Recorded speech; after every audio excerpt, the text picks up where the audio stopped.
ground. And just before the Ngara hill, as you came up the hill, there used to be a sort of, and instantaneously, instinct is swerve. And you swerve, you don't know what you're swerving into. So throwing those things. But of course, the reason I'm comfortable in this space is because everybody and I feel welcomed. Everybody with the good thing about KM is that everybody akona voice, everybody akona na space ya kuongea, na everybody has something to share. So that's why niko hapa, watu wa Dandora. So hopefully by the end of the day we'll have nitakuwa na friendships kutoka kwa county, kutoka kwa nani huko, kutoka kwa Association of Waste Gatherers. baptized. No. So we'll have all these friends after APA. But the most important thing out of this day that it happened is that to renew our commitments about and actually relook at how we do business, look at the full chain of how we do business, the effect of our business and the effect it has for our children, our health, environment, na kila mtu. So of course, if you look at the government right now and everything, the way things are going in the country, it seems like kila kitu inaenda chini, ndio? But actually, I think the opposite. Actually, I think that we are in a better place in this country. People are taking responsibility. Everybody's taking up their roles to make things happen. So I'm more optimistic about place C country inaenda na place kila kitu happens, ndio? But the reason why niko hapa sio kuimba obviously, but the reason why niko hapa is because we have a community project in Dandora Hip Hop City. Now Dandora Hip Hop City, what we are aimed to do is basically equip young people and women with skills, opportunities, so that they can be better for themselves and their country and their community and everything. So one of the entry points that obviously, apart from crime and insecurity, another thing that watu wanajua Dandora for is the dump sites, ndio? Unfortunately, mkiangalia from nje ndani, it looks like dump site. But for us, we grew up with it in a home. Si tunaita home. Okay, nimehama. But when we were growing up, we used to in home. Now, I grew up all my life. We grew up in Dandora. Like half of my life, I grew up in Dandora until nimemaliza high school. So the dump for us wasn't just a dump; it was home. It was a place. After kwa ndege sasa zile mkurugenzi umeland, hizo machakula za ndege zinaenda hapo wapi? Dandora, na sisi tunazikula, unaona, ziko na taste poa sana, unaona. So for us, it wasn't just a dump site. So what? For us, yani, and our entry point, of course, through a project network Customer Bora, which we did a pilot for like 3 or 4 inside Dandora. We did a pilot of the project where basically unakam una deposit takataka, you convert into points, and somehow you redeem with something. And we realized that actually the reason why we call it waste is because tumechukua ka waste. It doesn't have value after use. So I think if you create value after use, then the conversation will change. And that's what I was talking about. We're looking at how we do business. And also we use that as an opportunity as an entry point to other opportunities for young people. Amaya weekly. Is it next Friday or the Friday after? Friday after. The Friday after next, which we shall be doing both around Westlands and in Dandora in creating some awareness. With the NTSA and the waste collectors, you've also had, again, it is the beginning of activities. I think Dr. Macharia mentioned the conference that we are talking about. How do we bring people, stakeholders, and the issues together?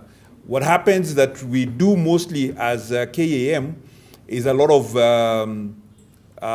policy-related matters, because what our specialty is or our skill area is in discussing with government, crafting policy options, and suggesting new laws and systems that would work. So we are going to be also representing these parties, like the waste collectors, in our activity. So within like a framework of cooperation, we are discussing and raising their issues so that we can put them before government for particular action. So that is with regard to the MOU. I think the 3 of those questions were around the MOU. With regard to the collection points for waste, We are currently also discussing the same MOU, and we had actually hoped we would have the Council of Governors here with us today. As you know, waste management is actually a county responsibility. And one of the things that came up as we were working about building collection centers is that you need permission from each county even to put up the waste collection bins wherever you are. So we were working again with the Council of Governors. They actually have an environmental subcommittee. Unfortunately, we were not able to combine it with this start-off. So we are working with them to get those collection points. Having said that, we do have already, and we've participated in a couple of collection points with other partners. We have, Chandarana is already, the Chandarana supermarkets have a collection point and a take-back spot. We've done some with FONAP. Can I remember what that stands for? Friends of the Nairobi National Park, is it? I think that is at Langata. We've done some. And there are more being planned where we are getting also some of our members, and the way we are actually doing it is getting our members to sponsor bins in certain areas, outside their premises, near them, and other places where they can support bins. And we've got a system of someone who can collect, because it's not just having the bin, it's also having somebody who is going to come and empty the bin regularly enough and take the waste to a safe and well-managed site. Yeah, thank you. It's where we sell our recycled material, if I'm not wrong. And I want to say that we sell to manufacturers. Most of the materials that we are able to collect and process is able to find market here, about 60%, so to speak. But we also import some of the other waste overseas to other countries, like Asia, and some even to Europe. So our local customers are in the manufacturing industry, but as I had said, we don't have what perhaps we could call a significant market, because we are only having, let's say for instance, on the side of plastic, rigid plastics and films, we only have about, less than 6 willing buyers of recycled plastic. So we feel like it's a bit on the lower side, considering the entire manufacturing that we have in the plastic sector. Great. The other question was about the approximate amount of waste that we are collecting. Once again, let me say that as an association of recyclers, we have not been able to learn our own data unless we go to what is already with the regulators.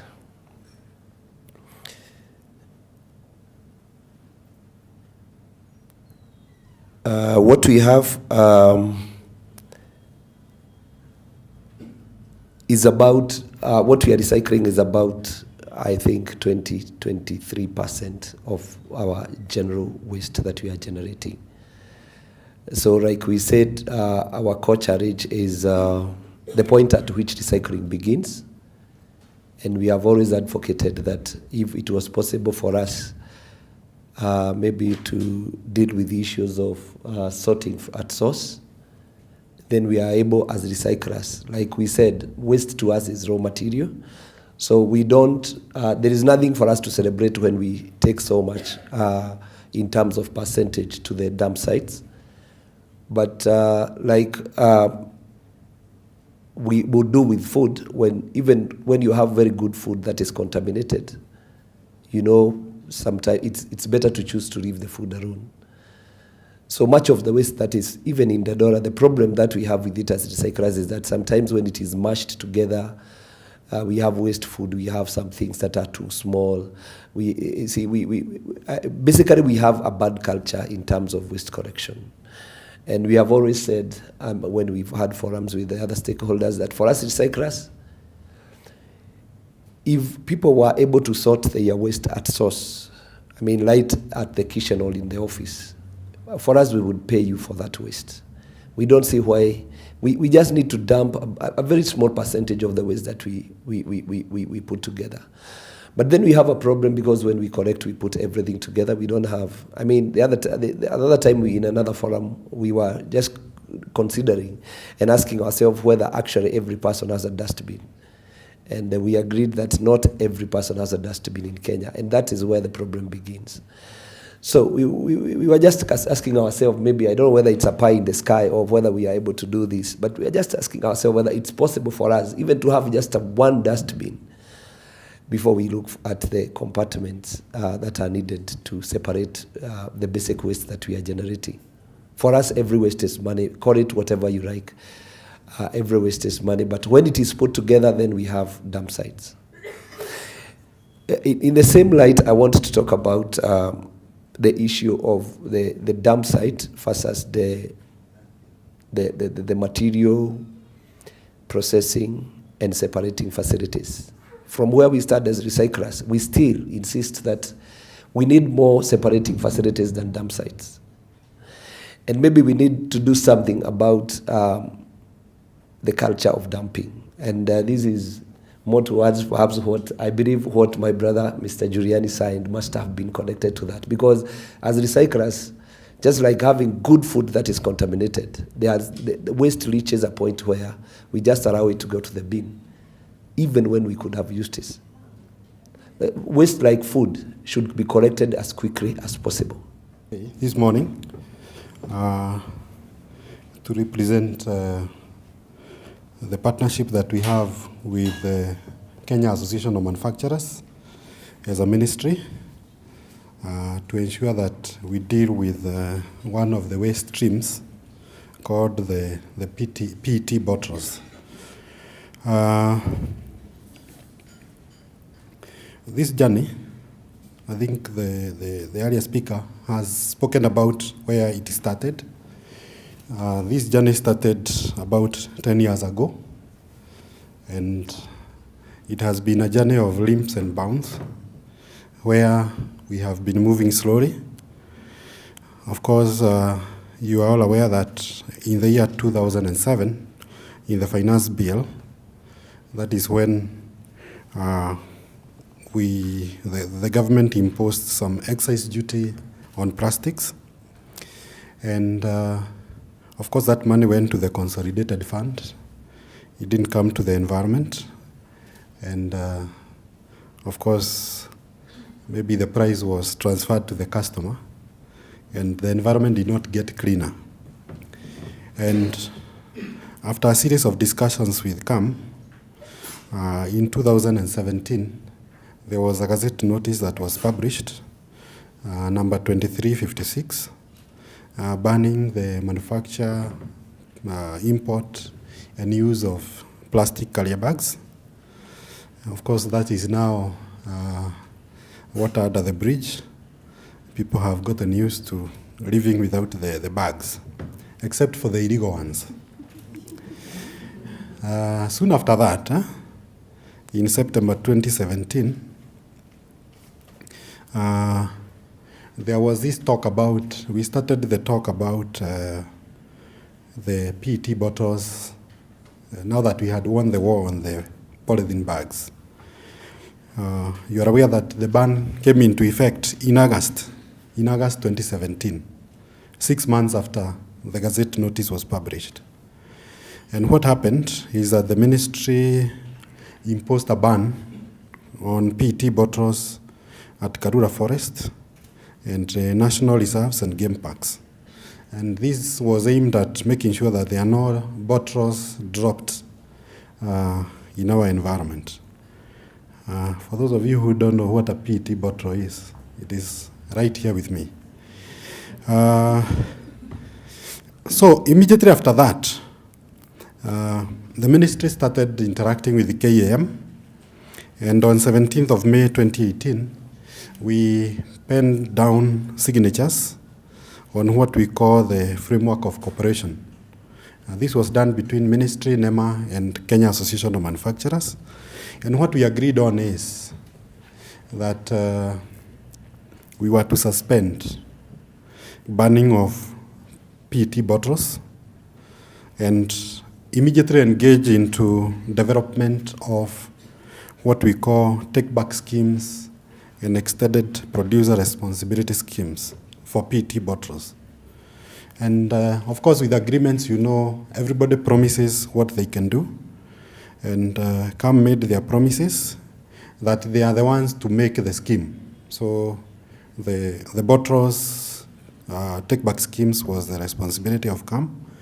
And then before the scheme becomes effective, they were to ensure that cleanup is done in the environment to correct the bottles that are already there.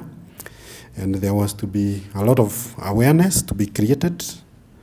And then they were also to support research. Because if you are to get into targets, you must be informed by research. So those are the 4 promises made by KAM. And from our side, the ministry, the reason why I'm studying here, is that we agreed that we are going to link CAM closely with the county governments because waste management is a devolved function.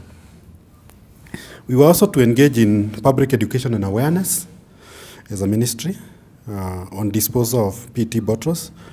And we were also to engage in intergovernmental relations to make sure that everybody is on board. And finally, if there is need for any policy, legislation, and any other measures to support the framework of cooperation, the ministry was to do that. For this to be actualized, to be seen to be working, we have to get the milestones and report on them. We agreed that we are going to establish a national PET management committee, and that is the one that I chair. And this has 5 institutions on board, one of them being our ministry, NEMA, Council of Governors, Ministry of Industrialization, and Kenya Association of Manufacturers.